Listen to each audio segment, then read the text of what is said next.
الشارع وقاعدين يضربوا بالحجر. كان فما لبعض الاطفال الصغار اللي مازالوا شنو تقولوا له؟ كان عندكمش كلمه؟ سيد الوزير ابقى معنا، ابقى معنا. يعني احنا اكيد هذه نافذه للامل فتحت ولا بد ان نستثمرها ونستغلها.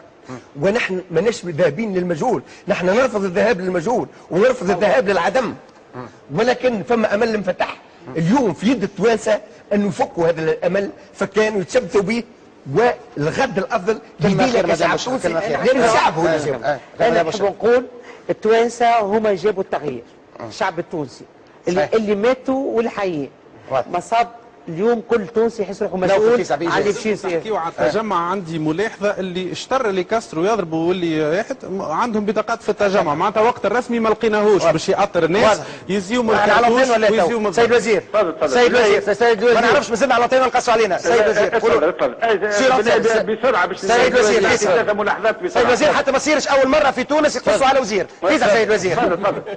اولا بالنسبه لفصل الحزب على اجهزه الدوله، ما ننساوش بكونوا هذا تسمع فيها. احنا الفصل في تونس مش على خاطر تراو الوزراء من التجمع الدستوري الديمقراطي والا من بعض المسؤولين من التجمع الدستوري الديمقراطي نقولوا ما ثماش فصل. كل حزب في العالم هو يربح الانتخابات يكون اغلب المسؤولين ابتداء من المسؤول الاول الى حتى المسؤول المحلي يكون من ذلك الحزب. هذا موجود في كل الدول. نجم نقول لك سي مختار اللي عامل روحك متعجب، السبويل سيستم اوز ايتازوني، السبويل سيستم اوز ايتازوني وقت يجي حزب ديمقراطي ينحي بين عشيه وضحاها الجمهوريين، واحنا ما عندناش سبويل سيستم.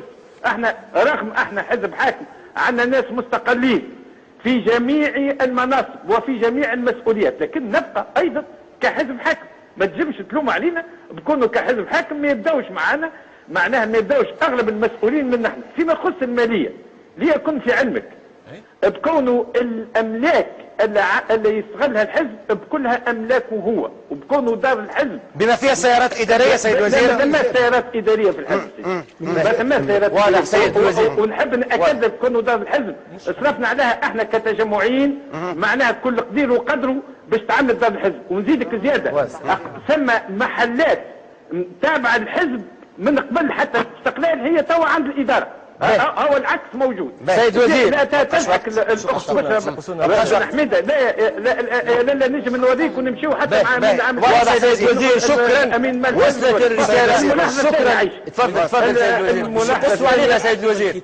الملاحظه الثانيه هو انه معناها فيما يخص اللجنه المستقله، راهو رئيس الدوله اكد على انها لجنه مستقله وعودها مرتين مستقله وذات مصداقيه. وقتاش التركيبه نتاعها؟ وقتاش نعرفوا التركيبه نتاعها؟ التركيبه نتاعها راهو وقتاش تبدا العمل نتاعها؟ الشيء اللي قال الليله بحد ذاته هو مساهمه. يعطيك الصحة. هذا صحيح. هو انت توا سيناجي وانك تنجم تجاوب توا انت تقول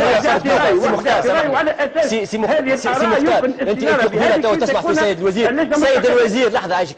سي مختار يسمع فيك وتقول انت الكلام هو بيدو بالطبيعه مش باش اما اللي تبدل الليله وانك انت تسمع وتنجم تجاوب على المباشر. وهذا هو الخطاب مش هو ناجي البغوري. سيد ناجي البغوري انه ما غير الصحفيين التونسيين السابق ولا الشرعي. هذا موضوع اخر ونرجعوا له مره اخرى. مدام بشرى بالحاجه يحيى نوفل الورتاني اللي قبلنا شو كان لحميده سامحني نوفل الورتاني مختار طريفي رئيس الرابطه التونسيه للدفاع عن حقوق الانسان. مدام سلوى وانا نشكر معز بن غربيه على الحضور. ونحب نشكر محمد بوعزيزي محمد بوعزيزي اللي خلانا نجموا نعمل هذا الكل حوار كما وللحوار بقيه ديمقراطيه ان شاء الله.